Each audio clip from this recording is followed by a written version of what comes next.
Tacuba, a farming community near El Salvador's border with Guatemala.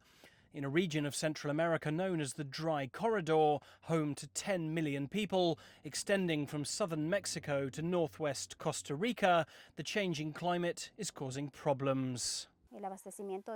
The water supply is a problem here, and it's getting worse. A lot of trees have been cut down, and we're seeing the effects.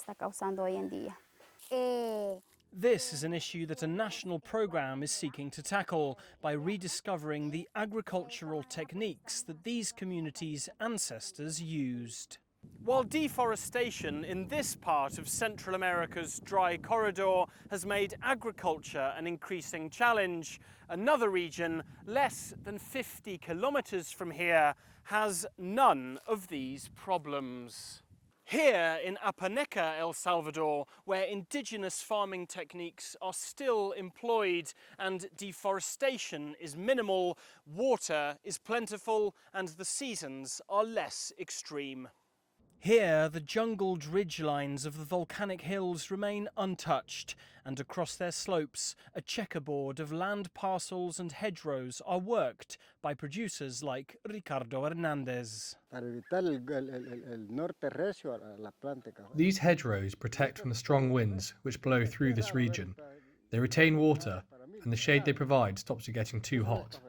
The Apaneca region reinstalled these defensive hedgerows 30 years ago, and Indigenous community leader Pedro Cashpal says Tacuba is following close behind. I installed this hedge in June of last year. They grow very fast. It retains the water, keeps the soil firm, and you can see all the organic material it collects, which I can use. It's knowledge that comes from community elders, passed down generations, a respect for nature which remains strictly enforced. This method comes from long before, from our ancestors, and we are taught from a young age of our duty to care for nature.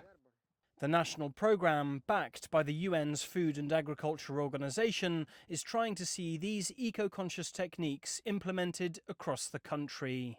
Where you have indigenous populations, normally the environment is well preserved. El Salvador is going back to the basic, using all technology that was used by ancestral people from these lands, reintroducing indigenous practices. With the keys to saving their environment buried deep in their ancestral culture, the hope is El Salvador's struggling rural communities can rediscover their roots. Alasdair, Baverstock, CGTN, El Salvador.